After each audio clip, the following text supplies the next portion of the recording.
Salam damai sejahtera bagi kita semua, anak-anak Tuhan, jemaat di mana saja berada, khususnya hamba-hamba Tuhan, para pengajar, dan juga gembala sidang pendeta yang terus-menerus dengan sukacita dan setia melayani. Kembali kita bertemu dengan agenda yang sama seperti sebelumnya, yaitu memberi tanggapan kepada adik kita ajaran dari Elia Miron. Sebenarnya secara pribadi saya sudah tidak mau menanggapi pemuda ini karena lebih baik didukung saja, karena dia memiliki potensi, memiliki kapasitas untuk melayani dalam usia seperti dia, karena boleh dikata jarang usia seperti dia ada di dalam panggung pelayanan. Sebab sehubungan dengan itu juga di dalam dua tanggapan saya sebelumnya terhadap beliau, kurang lebih 3 kali saya memberikan saran dengan harapan dia rendah hati untuk mau mendengar saran itu. Sarannya sekitar, kalau mau menyampaikan doktrin teologi harus dipastikan dia kuasai, dan itu tidak menjadi penyebab keresahan di dalam jemaat atau kebingungan. Bahkan lebih dari itu bisa membuat jemaat itu tidak bisa memahami kebenaran Alkitab dengan baik. Tetapi terus saja Elia Miron ini membuat ajaran-ajaran atau mengukakan doktrin-doktrin atau membuat keresahan doktrinal yang membingungkan jemaat, dan juga membingungkan dalam arti membuat para pengajar, dosen, pendeta, gembala sidang di media sosial, khususnya di FB itu menjadi resah. Sebab itu harus ditanggapi. Nah, kali ini adalah tanggapan tentang pandangan Elia Miron sekitar doktrin Tritunggal. Ini doktrin yang berat di dalam kekristenan. Untuk itu silakan simak video berikut ini.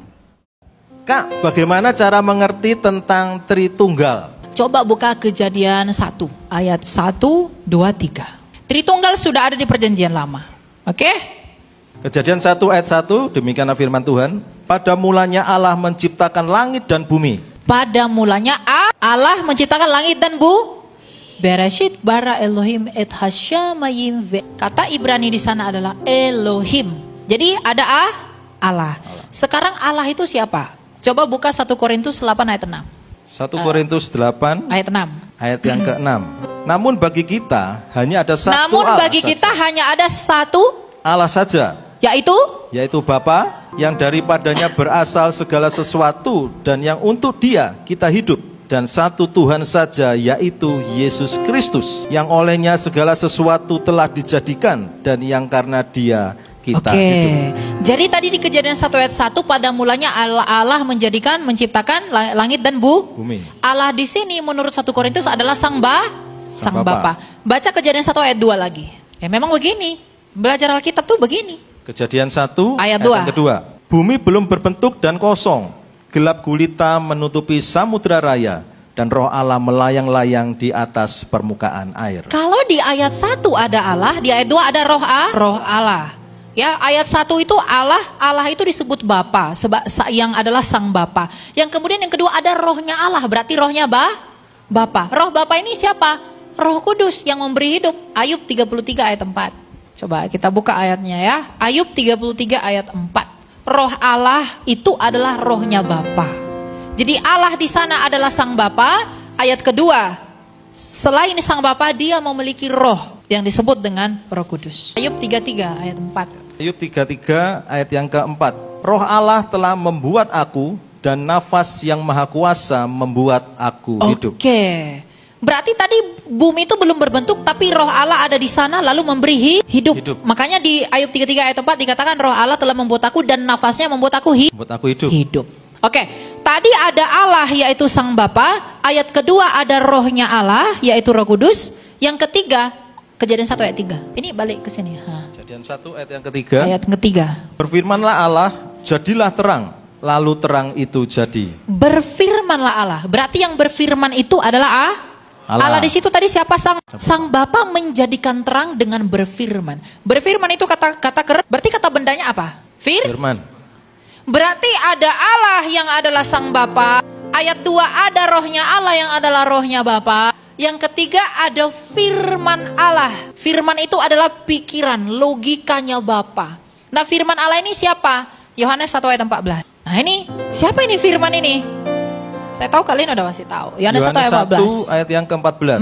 Firman itu telah menjadi manusia. Firman itu menjadi lalu dan diam di antara kita, dan kita telah melihat kemuliaannya, yaitu kemuliaan yang diberikannya kepadanya sebagai anak tunggal Bapa, penuh kasih karunia dan kebenaran. Berarti firman itu adalah Yes. Karena yang menjadi manusia adalah Berarti Tritunggal itu bukan berbicara tentang berapa Allah, tetapi berbicara tentang bagaimana sih Allah kita yang satu itu.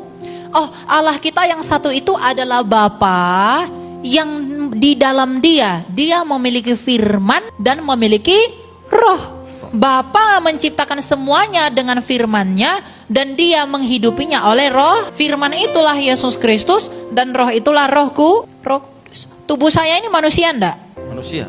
Firman, pikiran saya ini manusia enggak? Mungkinkah pikiran saya pikiran kucing? Roh saya roh manusia enggak? Manusia. Ada berapa manusia yang di hadapan Anda? 1. Oh, masa? Nanti 3. Berapa? Jadi Bapa, kalau Bapa adalah Allah, maka firman-Nya Bapa pastilah Allah, itulah Yesus, dan rohnya Bapa pastilah Allah, yaitu Roh Kudus. Tapi tidak ada 3 Allah, hanya ada 1 Allah. Amin. Itulah Tritunggal. Sebelum kita mau menanggapi atau memberi jawaban terhadap doktrin Tritunggal dari Elia Miron, saya mengemukakan 2 atau 3 alasan tentang mengapa harus ditanggapi. Yang pertama adalah memberikan proteksi, atau lebih praktisnya adalah pembekalan kepada jemaat.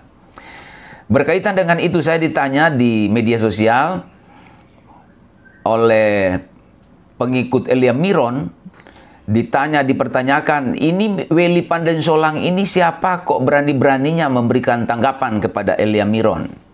Walaupun tidak ditanya seperti itu, memang saya sudah saatnya memperkenalkan, walaupun teman-teman lain sudah mengenal saya. Saya Ketua Sekolah Tinggi Teologi Agape Jakarta, dan tentu ada mahasiswa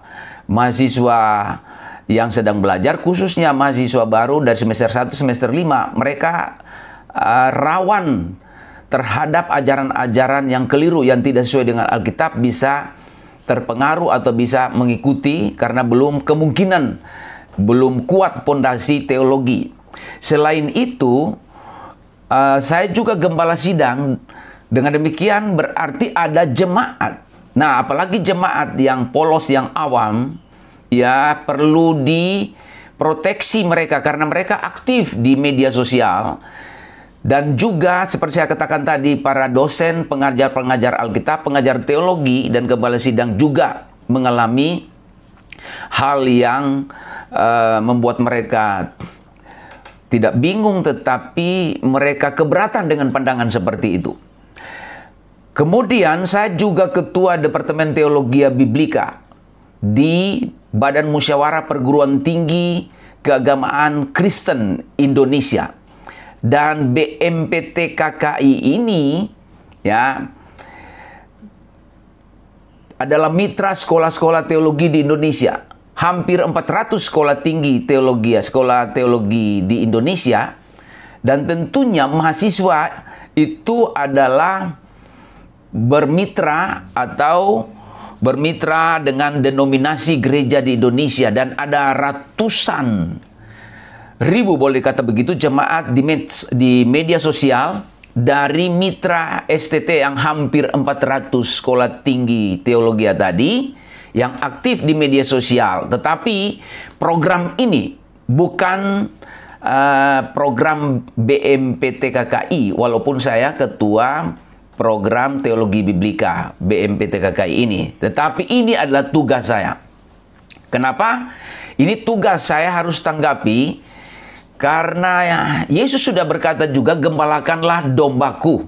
Itu disampaikan kepada murid-muridnya. Jadi harus gembalakan itu artinya bisa menggembalakan, bisa memelihara secara rohani, bisa memproteksi mereka dari ajaran-ajaran yang tidak sesuai dengan kebenaran Alkitab. Karena bukti sekarang akhir-akhir ini ya, ada beberapa mualaf atau boleh dikata orang beragama Kristen pindah agama lain karena terpapar dengan ajaran-ajaran lain di media sosial.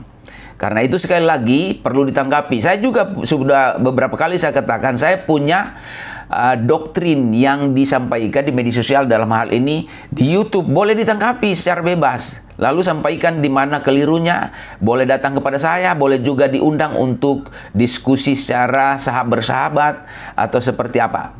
Oke, itu yang pertama. Yang kedua, kenapa harus menanggapi? Yang menegakkan kebenaran Alkitab. Ini salah satu tugas utama setelah saya menjadi hamba Tuhan full timer. Ya, menegakkan kebenaran Alkitab. Jadi kalau saya menanggapi Elia Miron dan juga orang-orang lainnya, bukan karena khususnya Elia Miron, bukan karena Elia Miron ini seorang muda lalu main teologi, main di sekitar di area teologi, bukan. Bebas aja, bisa saja. Tetapi karena ajarannya, ada ajaran yang tepat, tapi ada ajaran yang sehubungan dibahas ini adalah bertentangan dengan Alkitab dan keyakinan jemaat yang sudah 2000 tahun yang lampau diajarkan oleh Yesus dan para rasul, dan ini membahayakan ribuan jemaat sekarang ini di Indonesia, bahkan di dunia, karena ini kan skopnya dunia internasional, dan juga bisa mengganggu hamba-hamba Tuhan pemula ajaran-ajaran itu. Jadi selama benar sebenarnya ajaran Elia Miron, kita support itu. Dan perlu disampaikan bahwa bukan hanya Elia Miron yang saya tanggapi selama ini, juga dilakukan oleh hamba-hamba Tuhan lainnya yang peduli tentang kebenaran Alkitab. Sudah juga saya tanggapi dulu ada debater tentang Yudas masuk surga dan masuk neraka. Kemudian ada Dr. Mengapul Segala, beliau kawan sebenarnya yang sudah almarhum, saya tanggapi juga. Kemudian Dr. Linturan, lalu Dr. Lambertus, Dr. Erastus Sabdono, dan terakhir Dr. Yonatan Purnomo, dan beberapa yang lainnya saya sudah tidak ingat lagi. Jadi bukan hanya Elia Miron, banyak yang saya sudah tanggapi. Itu yang kedua. Yang kedua, dan saya kira itu yang paling utama. Nah, sekarang kita lihat tanggapan nih. Kalau memperhatikan, mencermati video tadi, ya, pandangan Elia Miron, ini kelihatannya kebenarannya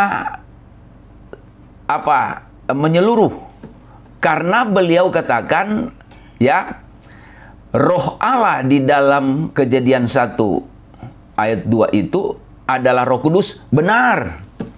Lalu kemudian firman itu mengambil rupa manusia adalah Yesus, benar.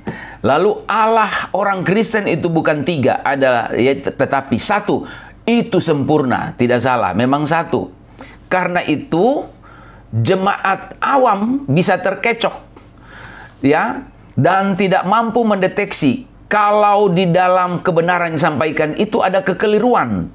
Sekali lagi, kekeliruan bisa terbungkus dengan kebenaran. Ini modus ajaran-ajaran yang berkembang sekarang ini di media sosial, ajaran palsu, yaitu ada kebenaran yang segelintir kebenaran itu dipakai untuk membungkus ajaran-ajaran sumbang yang sukar, saya mengulangi lagi, yang sulit dideteksi, yang sulit juga dipahami oleh jemaat awam. Dan itu begitu bahaya. Karena itu perlu ditanggapi. Nah, tanggapannya kita lihat ada 3 tanggapan ini sebelum saya memberi jawaban. Tanggapan pertama adalah tanggapan di pandangan Elia tadi di video, yaitu begini. Yang pertama, kalau membahas Tritunggal itu aneh kalau tidak menyebut pribadi. Ya, saya ya secara praktis geli aja mendengar kalau orang membahas Tritunggal, temanya Tritunggal, tetapi tidak menyebut pribadi dari Bapa, Anak, Roh Kudus itu. Ya harus dijelaskan Tritunggal itu apa? Mana trinya? Tri itu artinya apa? Tunggalnya itu apa? Ya. Dikutip Kejadian 1 ayat 1, ya, Di sana dibahas tentang keesaan pribadi Bapa khususnya. Kejadian 1 dibahas tentang keesaan Bapa. Kejadian 1 ayat 1 bukan membahas keesaan Bapa. Sehingga kalau keesaan Bapa hanya satu aja di dalam Kejadian 1 khususnya dari kata Elohim. Tapi Kejadian 1:1 dari kata Elohim itu membahas keesaan Allah. Beda keesaan Allah dengan keesaan Bapa. Kalau keesaan Bapa adalah tunggal satu. Karena itu si Elia Miron mengatakan bahwa Elohim di Kejadian 1 ayat 1 adalah Bapa saja. Satu pribadi. Tapi yang sesungguhnya kata jamak itu bukan menjelaskan keesaan Bapa tetapi keesaan Allah. Ya. Nah, sekali lagi saya mengulangi. Kalau Tritunggal di Kejadian 1 ayat 1 bukan keesaan Bapa yang ditampilkan tetapi keesaan Allah. Ini yang saya bilang berbahaya. Yang saya katakan tadi sulit dan sukar diterima atau dipahami oleh jemaat. Apa ini benar atau tidak? Nah, gitu. Itu yang pertama. Yang kedua, ini salah satu puncak dari tanggapan di dalam Kejadian 1 ayat 1. Kejadian 1 ayat 1 dikatakan di sana, saya mengulangi tadi, Elohim itu dikatakan oleh Elia Miron hanya Bapa sendiri. Sedangkan kata Elohim itu jamak, akhiran im, menjelaskan tentang kejamakan kata benda itu. Jamak bukan hanya tunggal, bukan tunggal. Tanggapan kedua terhadap ajaran Elia Miron di video itu adalah seperti yang katakan dalam tanggapan pertama tadi ya, bahwa Elohim kata benda jamak terlihat dari akhiran im itu jamak. Semua sudah tahu, anak-anak sekolah khususnya sekolah teologi apalagi dosen tahu kalau im itu adalah akhiran jamak. Tapi dikatakan Elia, Kejadian 1 ayat 1 yang Elohim itu hanya Bapa di sana yang dimaksud. Satu pribadi. Bapa itu bukan dua pribadi, bukan tiga pribadi. Satu pribadi. Jadi beda sebut Allah dengan Bapa. Kalau bicara Elohim Allah itu jamak. Beda dengan Bapa. Kalau Bapa tidak jamak. Satu aja, satu pribadi. Karena itu bertentangan dengan Kejadian 1 ayat 26. Ada kata kita di sana. Itu menjelaskan, ya pronomina atau kata ganti orang itu menjelaskan bahwa Bapa Allah itu satu, tapi pribadinya jamak. Terlihat pada kata kita. Nanti akan dijelaskan dalam sesi jawaban dari pandangan Elia Miron ini. Jadi sekali lagi, kata Elohim kalau dikatakan di sana hanya pribadi Bapa, itu yang perlu dicurigai. Apalagi tidak menyebut, tidak membahas sampai ke ayat 26. Kalau membahas Tritunggal di Kejadian 1 harus muaranya minimal sampai ayat 26. Baru koheren. Ada hubungan logis, teologis. Dan itu biblical, induktif. Masih Kejadian 1 ayat 1, seperti yang katakan tadi, jadi menurut Elia Miron, karena Elohim itu hanya Bapa yang mencipta bumi, langit bumi, dengan demikian hanya Bapa yang mencipta. Sedangkan kalau ditanyakan, berarti Yesus atau Anak dan Roh Kudus itu bukan pencipta. Ini bertentangan dengan Alkitab. Karena Yohanes 1 ayat 3, Kolose 1 ayat 16, Wahyu 3 14 dikatakan di sana Yesus adalah pencipta, termasuk pencipta langit bumi. Kemudian di Kejadian 1 ayat 2 tadi sudah jelaskan, sudah betul bahwa Roh Kudus juga ikut pencipta. Sehingga bertentangan. Kalau Elia Miron bilang Kejadian 1 ayat 1 hanya Bapa yang mencipta, kemudian Yesus dan Roh Kudus bukan pencipta, ini yang berbahaya. Tidak pernah ada di Alkitab. Alkitab mengatakan Tritunggal, Bapa, Anak, Roh Kudus adalah pencipta. Lalu masih Kejadian 1 ayat 3, itu aspek ketiga adalah ini persoalannya. Ya, Elia Miron tidak bisa membedakan, atau sebaliknya dia menyamakan makna istilah Allah dalam PL dan istilah Allah dalam PB. Disamakan. Beda. Ya, beda. Kalau di PL istilah Allah dipakai Elohim itu jamak. Sedangkan dalam perjanjian baru, kata Elohim itu diterjemahkan, bukan transliterasi, diterjemahkan menjadi theos dalam bahasa perjanjian baru, yaitu bahasa Yunani. Itu theos itu tunggal. Jadi kalau Allah Elohim dalam perjanjian lama itu jamak, selalu jamak dalam perjanjian lama. Sedangkan dalam perjanjian baru, Allah itu dalam istilah theos itu tunggal. Theos itu bukan jamak. Itu berakhir dengan os, itu berarti tunggal. Tunggal nominatif. Karena itu, karena tidak bisa membedakan istilah Allah dalam PL, Elohim, dan istilah theos Allah dalam perjanjian baru, menyebabkan dipukul rata. Berarti Allah atau Elohim yang Kejadian 1 ayat 1 berarti Bapa satu pribadi. Kalau theos itu dalam perjanjian baru itu memang tunggal, bisa disebut Bapa. Seperti di dalam 1 Korintus 8 ayat yang ke-6. Itu theos itu tunggal, itu Bapa satu pribadi. Theos itu juga dipakai untuk Yesus sebagai Allah. Misalnya Roma 9 ayat 5, lalu 1 Yohanes 5 ayat 20, itu dipakai theos untuk Yesus. Lalu di dalam Kisah Para Rasul 5 ayat 4, theos juga dipakai untuk Roh Kudus. Masing-masing tunggal. Tidak ada theos itu jamak. Istilah theos jamak dalam perjanjian baru. Dengan demikian di situ kekeliruannya. Karena itu selidiki baik-baik Alkitab dan teks asli. Ya, jangan samakan Elohim dengan theos, walaupun terjemahannya itu sama-sama Allah. Theos perjanjian baru beda maknanya, tadi udah jelaskan, dengan Elohim dalam perjanjian lama, walaupun dua-duanya menunjuk kepada Allah. Kalau Elohim jamak, sehingga bisa mengalami kekeliruan fatal mengatakan bahwa Elohim dalam Kejadian 1 ayat 1 adalah hanya pribadi Bapa dan tidak disebut juga pribadi. Sampai selesai video singkat itu membahas Tritunggal di Kejadian 1 ayat 1 tidak menyebut pribadi. Sekali lagi istilah ini yang saya pakai. Ini sangat mencurigakan. Nanti kita lihat muaranya. Kecurigaan itu apa kesimpulannya? Ya, yang ketiga, tanggapan ketiga adalah Tritunggal, ini semacam konklusi ya. Tritunggal Eliamiron ini ya mengatakan bahwa anak Yesus atau Roh Kudus itu bagian dari Bapa yang tunggal. Berarti Bapa yang tunggal itu ya di dalamnya ada Yesus dan Roh Kudus. Kalau Bapa itu tunggal satu pribadi dan ada Yesus, ada Roh Kudus, berarti Yesus dan Roh Kudus non persona, bukan pribadi.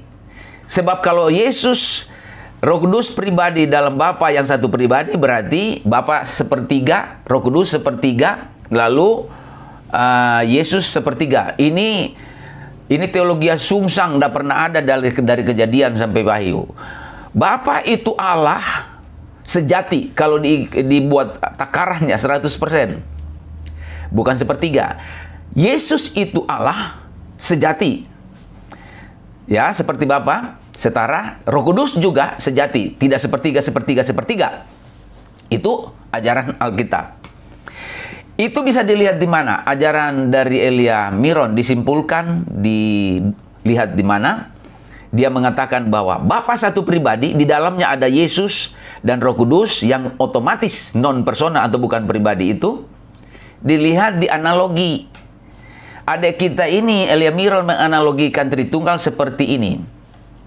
Dirinya sendiri satu pribadi. Tidak ada satu orang itu dua pribadi. Satu pribadi dirinya punya pikiran, punya roh. Lalu dia tanyakan saya, kalau begitu ada berapa manusia, berapa Eliamiron? Kesimpulannya satu pribadi. Jadi satu pribadi Eliamiron, di dalamnya ada pikiran, lalu ada roh. Dia menjelaskan Tritunggal seperti itu. Bapa satu pribadi karena Yesus menurut dia itu dijelaskan itu pikiran Allah. Jadi di dalam Bapa yang satu pribadi itu ada pikiran Allah, lalu ada roh. Jadi Yesus dan roh itu bukan pribadi, tapi bagian dari satu pribadi, pribadi Bapa. Ini berbahaya. Sekali lagi, Ini berbahaya. Belajar dulu Alkitab, belajar dulu teologi, teologi biblika ya, bukan teologi deduktif. Ya, belajar dulu. Oke? Dan pandangan itu mirip dengan beberapa dokter yang sudah saya kasih tanggapan sebelumnya.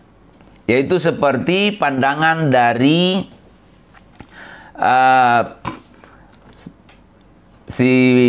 Dr. Yonatan Purnomo dengan dalilnya satu substansi, 3 hipostasis non persona, yaitu satu Allah, 3 hipostasis, 3 penampakan non pribadi. 3 hipostasis ini bukan pribadi, hanya semacam peran atau apa. Itu Yonatan Purnomo. Kemudian tanggapan Dr. Lambertus, dulu dekan Fakultas Teologi UKI Tomohon, dia bilang satu substansi 3 model non persona. Mirip. Ya, satu substansi, satu Allah tampil dalam 3 modul, 3 mode yang berbeda. Yang 3 mode itu bukan pribadi. Sama dengan Yonatan Purnomo, yang 3 hipostasis itu bukan pribadi, hanya merupakan peran atau fungsi dari satu pribadi, satu Allah, satu pribadi itu. Ya. Nah, Elia Miron juga melihat itu seperti itu, bahwa Allah satu pribadi, di dalamnya ada Yesus dan Roh Kudus. Ilustrasi yang menguatkan itu adalah ilustrasi dirinya sendiri, satu pribadi, punya pikiran dan roh. Dari mana asal pandangan itu? Tahun 210, berarti abad 3. Ada tokoh waktu itu namanya Praxeas. Dia penganut atau pencetus monarkianisme modalis. Monarkianisme modalis itu pandangannya adalah satu Allah, satu pribadi tampil dalam 3 model. Ya, tampil dalam 3 model atau 3 cara. Jadi satu Allah, satu pribadi tampil dalam 3 cara. Cara Bapa, cara Anak, cara Roh Kudus. Ya, tapi bukan pribadi, hanya satu Allah, satu pribadi. Lalu konsekuensinya berkembang dalam dua jenis. Ada yang mengatakan Yesus itu sentral kealahan. Jadi Yesus itu adalah Bapa, Yesus itu adalah Anak, Yesus itu juga Roh Kudus. Ya. Jenis kedua adalah sentral adalah Bapa. Bapa itu adalah Bapa, Bapa itu adalah Yesus, Bapa itu adalah Roh Kudus. Ya. Nah, 5 tahun sesudah Praxeas muncul tokoh pengikut monarkianisme modalis itu, yaitu siapa? Sabellius. Sabellius pada abad ketiga, pasnya itu pada tahun 215. Dia dari Libya, penganut sekali lagi monarkianisme modalis. Dia katakan Allah itu esa, satu pribadi. Seperti tadi, Allah itu esa, satu pribadi yang dikenal di dalam Bapa. Ya, jadi Bapa, yang lain-lainnya model. Jadi model Bapa ada model Anak, model Roh Kudus. Di PL Bapa itu memberikan satu Bapa, satu pribadi yang Allah. Allah di dalam PL itu adalah Bapa satu pribadi memberikan hukum Taurat. Kemudian di dalam perjanjian baru, Bapa itu tampil di dalam Yesus, menjadi dalam arti Yesus yang berinkarnasi. Kemudian sudah Yesus naik ke surga, Bapa itu tampil dalam Roh Kudus. Jadi Roh Kudus itu Bapa. Lalu dia Sabellius itu memberikan analogi juga seperti manusia itu ada 3 di dalamnya. Ada tubuh, jiwa, roh. Ya, ini berarti trikotomi ya. Tubuh, jiwa, roh. Sama dengan analogi yang dikemukakan oleh Elia Miron. Tubuh, satu pribadi, ada jiwa, ada roh. Semuanya adalah satu pribadi. Dan kembali ke pengikut Praxeas tadi. Praxeas sebelum ke Sabellius itu, Praxeas itu sudah di abad 3, sudah dikutuk menjadi penyesat. Kemudian Sabellius itu di Roma tahun 215 juga dinyatakan oleh bapak-bapak gereja dan jemaat sebagai bidat karena tidak sesuai pandangan Sabellianisme atau khususnya Sabellius ini yang mengatakan Allah satu pribadi yang tampil dalam 3 model. Itu sesat di Roma pada abad ketiga. Di medsos juga selama ini dilihat pandangan Sabellius itu ditolak. Kemudian Sabellius ini lari ke Mesir Utara, tepatnya di Alexandria. Dan di sana dia mengulangi ajarannya, dan dalam konsili Alexandria tahun 260 dia juga dikutuk. Dikutuk ini ada tanda petik ya, dinyatakan sebagai bidat dan penyesat, dijauhi ya. Dan ditolak oleh jemaat. Kesimpulannya, pandangan yang mengatakan dalam sejarah ini Allah satu pribadi yaitu Bapa, kemudian Bapa itu bisa disebut Yesus, bisa disebut Roh Kudus. Jadi Bapa, Anak, Roh Kudus hanya satu pribadi, atau Yesus adalah Bapa, Yesus adalah Yesus Anak, Yesus adalah Roh Kudus, satu pribadi.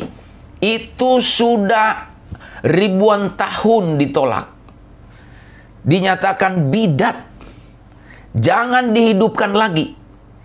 Nah, Tritunggal Elia Miron ini mirip Sabellianisme. Karena itu saya sebut neo-Sabellianisme. Ya.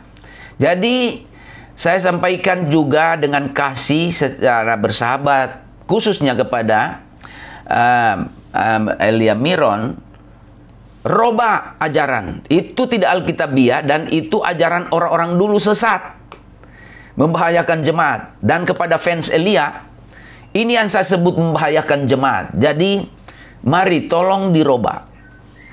Ya, karena ini sudah sudah ditolak, sudah ditutup dalam kekristenan dan dikukuhkan atau diresmikan secara sah sebagai ajaran yang tidak alkitabiah, bertentangan dengan iman dan kerohanian jemaat. Jangan dihidupkan lagi.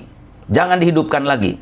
Ya, mungkin selain saya sudah pasti ada teolog, doktor teologi, pengajar Alkitab yang biblikal yang juga membuat pernyataan seperti ini. Jangan dihidupkan lagi karena membahayakan umat, jemaat ratusan ribu di Indonesia bahkan di luar negeri.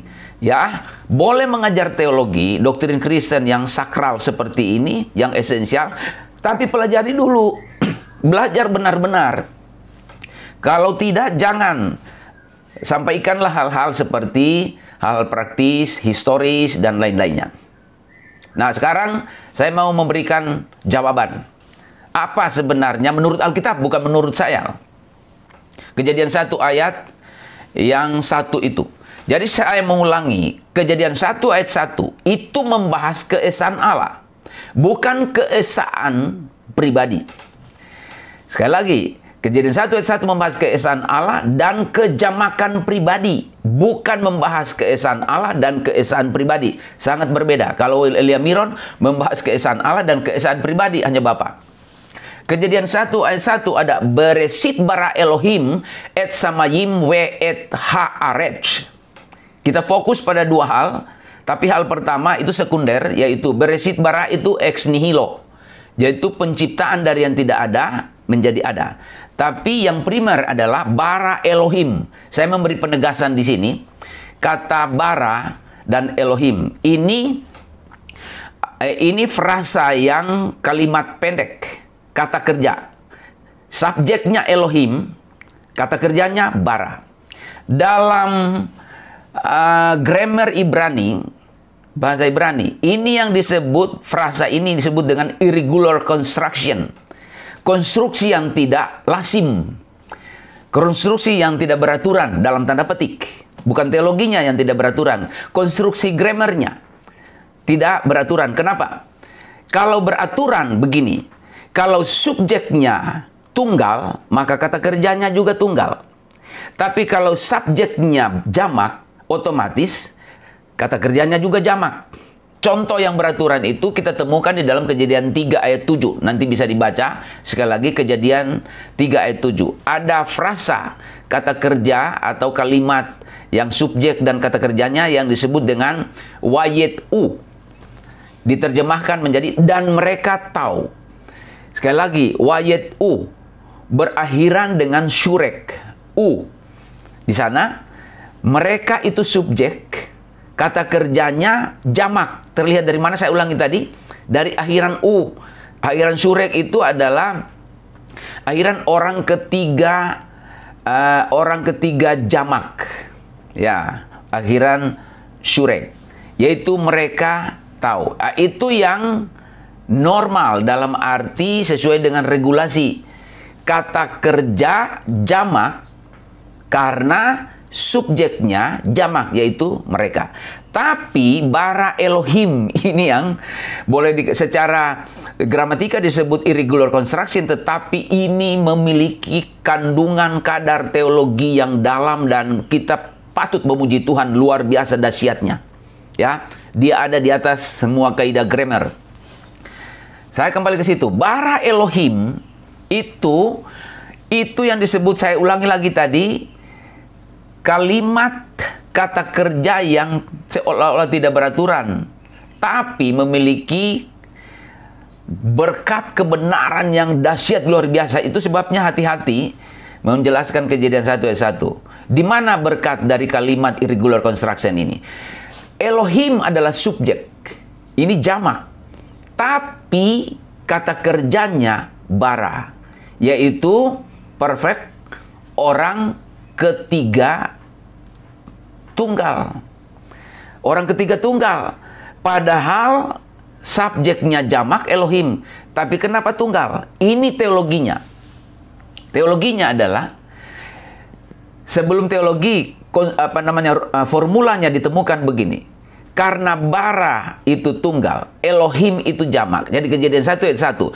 Itu udah benar-benar menjelaskan keesaan Allah. Allah itu satu, kemudian jamak itu pribadi-pribadi. Bukan satu pribadi, bukan dua pribadi, bukan empat pribadi. Catatan Alkitab dari Kejadian sampai Wahyu menjelaskan Allah Tritunggal itu 3 pribadi.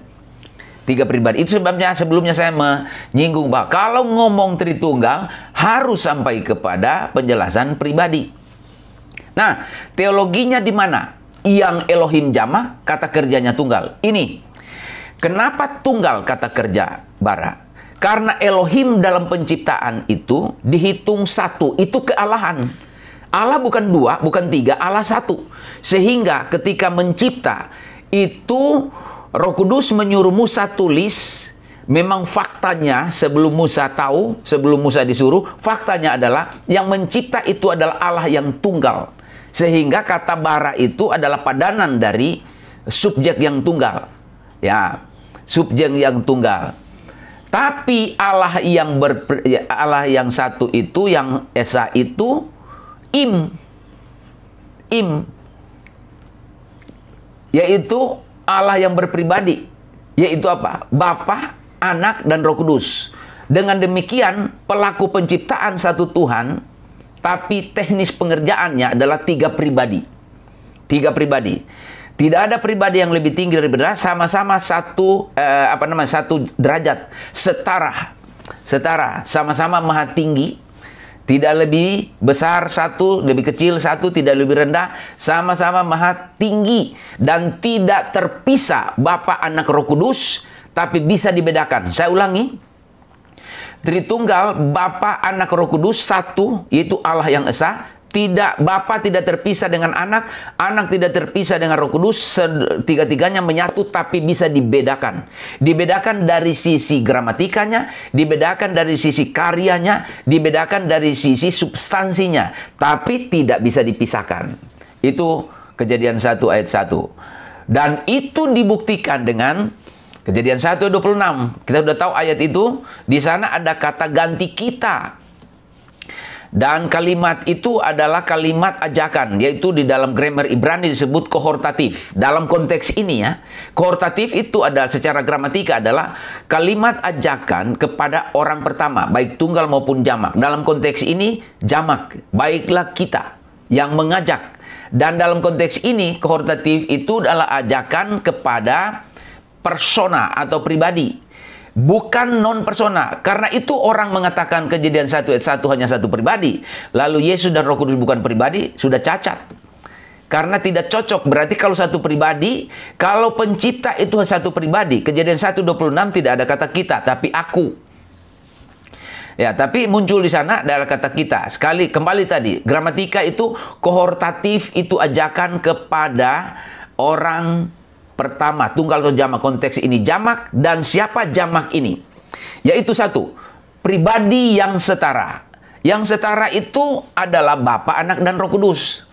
Kedua, ya, ajakan itu kepada pribadi-pribadi pencipta. Hanya Bapa pencipta, Yesus pencipta, Roh Kudus pencipta. Malaikat bukan pencipta, tokoh agama lain, tokoh keyakinan bukan pencipta. Karena itu, kata kita tidak cocok untuk Bapa, malaikat, Roh Kudus. Tidak cocok untuk Bapa atau pemimpin atau manusia berpengaruh dan Roh Kudus. Karena manusia dan malaikat bukan pencipta. Jadi kata naase, yaitu baiklah kita, itu ditujukan kepada pribadi-pribadi yang dijelaskan dalam Kejadian 1 ayat 1. Tapi Allah Esa itu diperjelas dalam kata kita di ayat yang ke-26. Jadi pencipta itu adalah Bapa, Anak, dan Roh Kudus. Tiga-tiganya adalah pribadi yang berbeda yang tidak bisa dipisahkan. Tapi satu Allah. Tiga itu satu Allah yang Esa. Ini yang disebut dengan Tritunggal Kejadian 1. Ya, Tritunggal Kejadian 1. Kita mau lihat bukti pribadi. Bukti dari pribadi itu dan kekekalan pribadi itu. Ada 5 dimensi. Ini kata atau kalimat bantu saja diambil. Ada ketiga pribadi itu tampil di dalam 3 dimensi. Dimensi pertama adalah dimensi kekekalan. Masa lampau sebelum Kejadian 1 ayat 1 itu terlihat pada Yohanes 1 ayat 1, Bapa dan Yesus ada di sana, lalu ada Roh Kudus di dalam Kejadian 1, Kejadian 2 itu ada Roh Kudus di sana. Jadi dalam kekekalan. Kemudian dimensi kedua dalam Perjanjian Lama. 3 pribadi itu dinyatakan. Kalau kita lihat kata kita itu dalam Kejadian 1 ayat yang ke-26 sudah dibaca tadi, bukan hanya di situ di dalam Perjanjian Lama. Kata kita itu muncul juga di dalam Kejadian 3 ayat 22, Kejadian 11 ayat 7 menggunakan kata kita. Satu lagi yang ada di dalam kitab nabi-nabi, khususnya Nabi Yesaya, tapi diterjemahkan oleh Lai itu aku. Sebenarnya kata di dalam Yesaya 6 ayat 8 itu bunyinya, siapa yang akan kuutus untuk sebenarnya untuk kami. Tapi di teks yang ada diterjemahkan lain adalah siapa yang akan kuutus untuk aku. Aslinya itu dipakai kata lanu.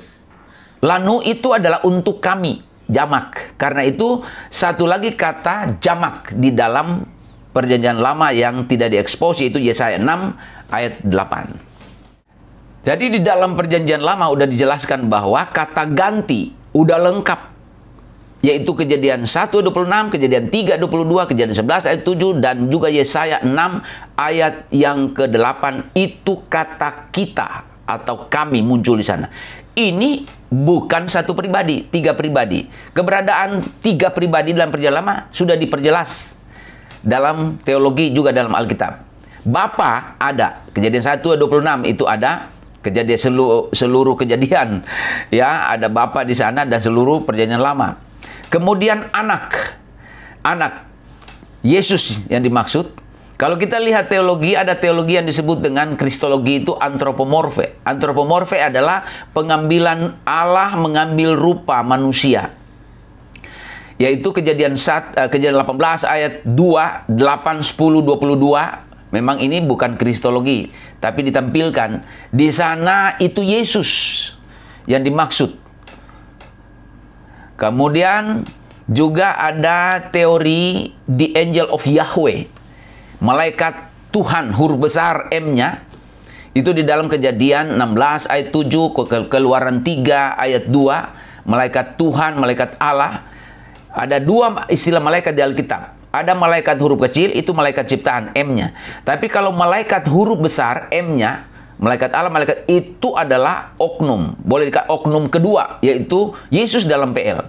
Dan Roh Kudus ada juga di PL. Sudah dibaca berkali-kali tadi atau disinggung ayatnya, Kejadian 1 ayat yang kedua dan juga 6:3. Di sana dikatakan, kemudian juga Yesaya 63. Dan banyak lagi ayat mengatakan bahwa Roh Kudus ada dalam Perjanjian Lama adalah Roh Allah, Rohku, Roh Tuhan, itu yang dimaksud Roh Kudus dalam Perjanjian Lama.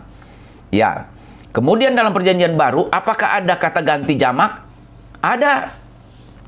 Dalam Yohanes 14 ayat 23, Yohanes 14 ayat 23, sebaiknya saya baca begini.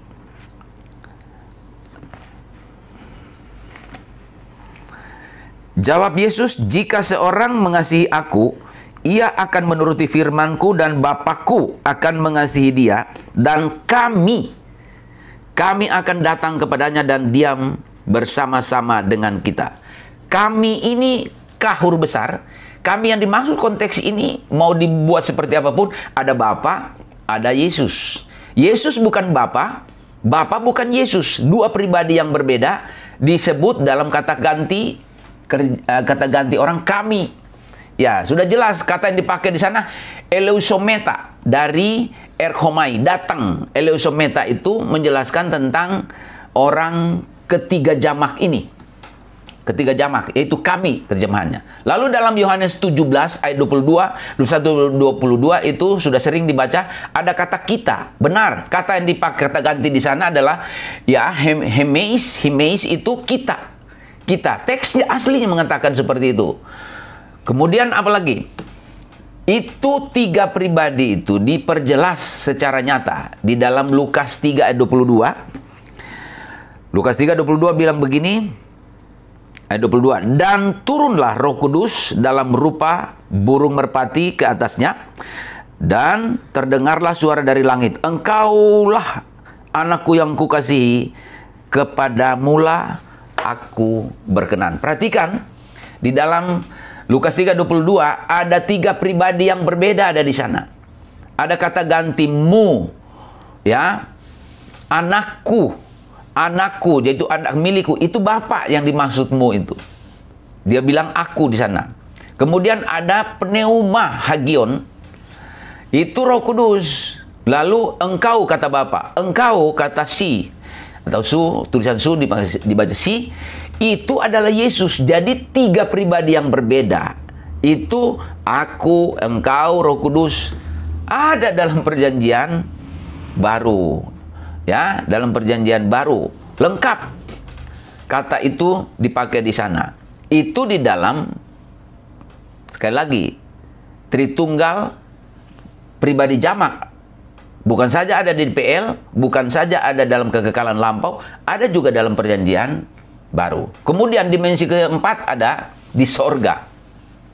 Dari doa Bapa kami di sorga itu Yesus katakan berarti Bapa di sorga. Lalu kalau kita melihat Markus 16 ayat 19, Yesus naik duduk di sebelah kanan Bapa. Bapa ada, Yesus ada. Yesus bukan Bapa, Bapa bukan Yesus. Kemudian Yohanes 16 juga ayat 7 dikatakan di sana bahwa kalau Yesus naik ke sorga, maka Roh Kudus akan turun menggantikan Yesus. Berarti Roh Kudus ada di sorga. Tiga-tiganya ada di sorga. Secara permanen. Kemudian ada ndak di langit bumi baru?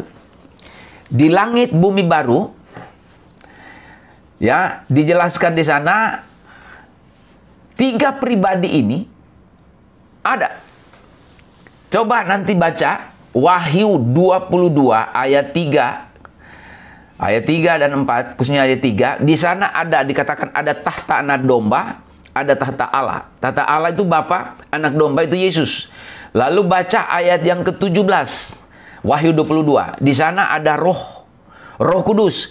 Jadi terpelihara, dalam arti terpelihara itu kekal. Keberadaan Tritunggal itu, tiga pribadi itu kekal, bukan hanya dalam perjanjian lama, bukan hanya dalam kekal masa lampau.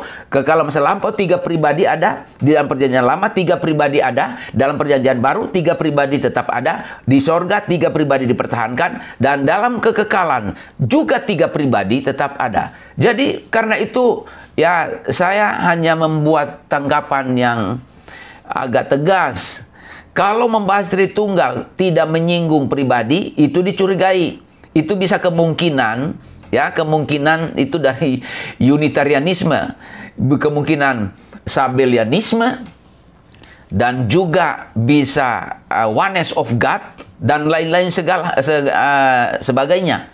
Ya, jadi kalau membahas Tritunggal harus komprehensif, harus alkitabiah.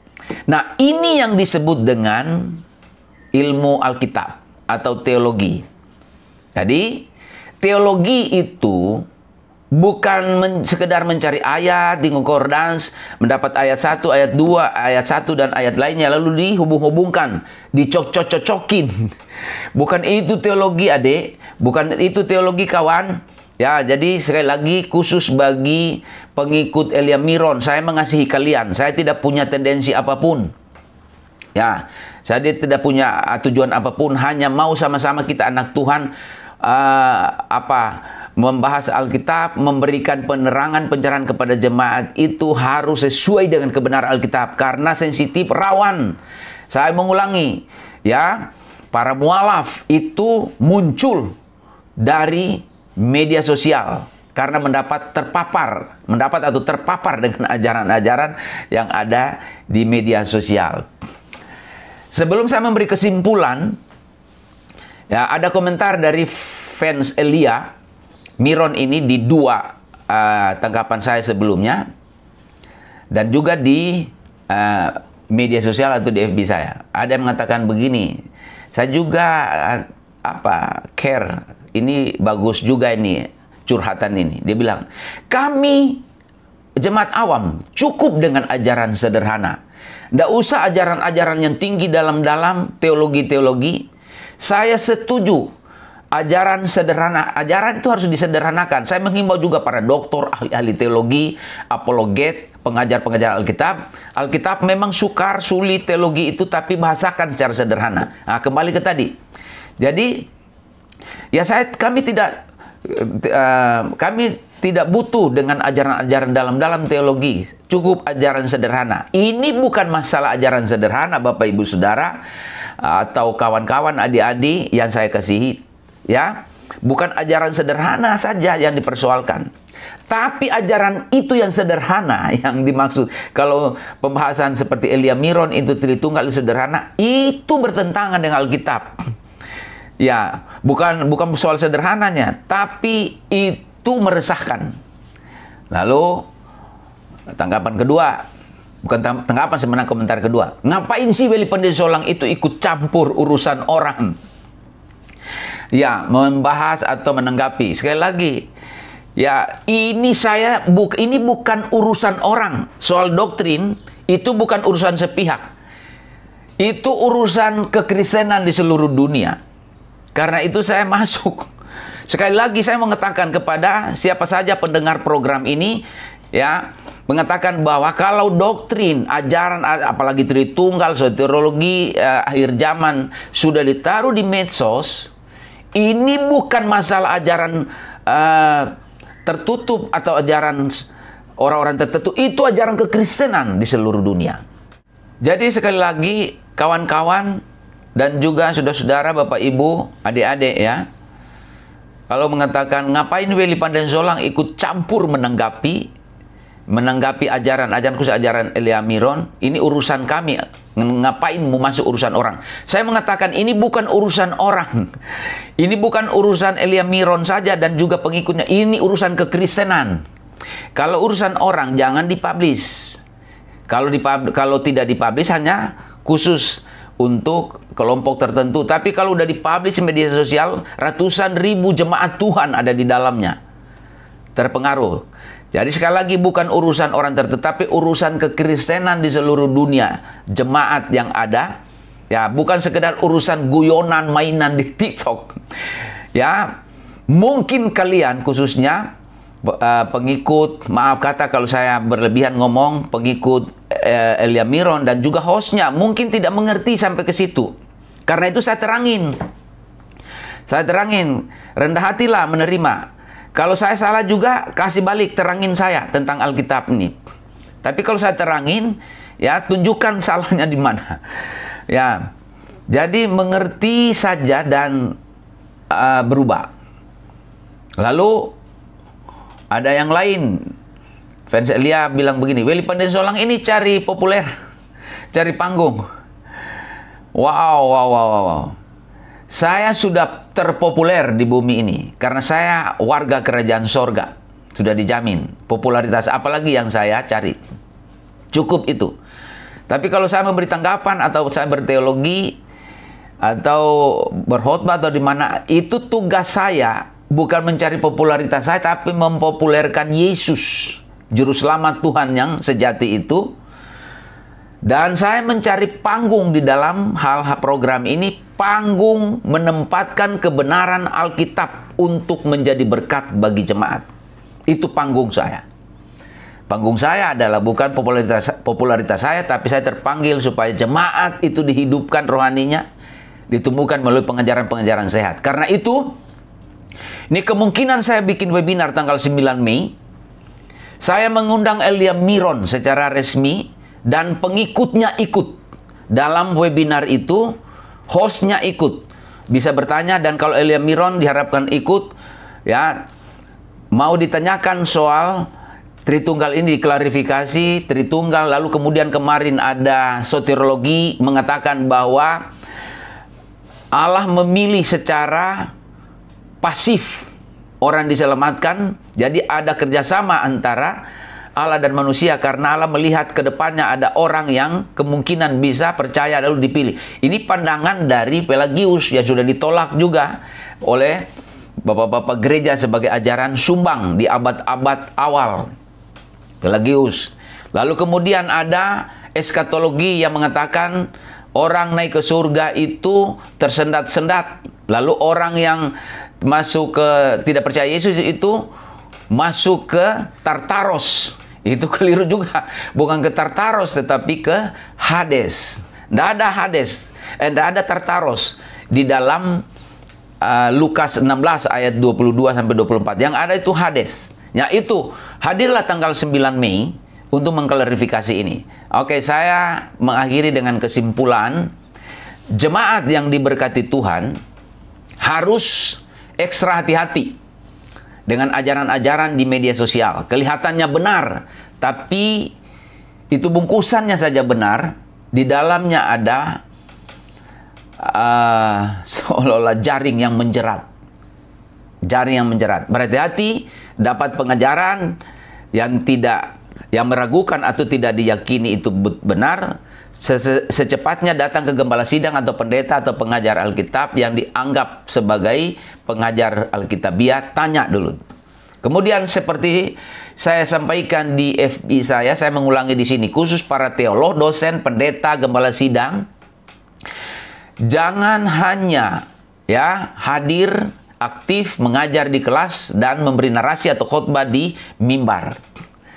Karena saya mengatakan bahwa ajaran palsu itu kemungkinan besar 5% saja di kelas teologi dan di atas mimbar jemaat. 95% itu ada di dunia maya, ada di media sosial secara bebas. Karena itu, sekali lagi teolog, dosen, pengajar Alkitab, pendeta, gembala sidang, mari masuk terobos dunia maya. Bawa kebenaran yang sehat, sampaikan, karena di sana ratusan ribu jemaat Tuhan ada di media sosial, supaya mereka terbentengi.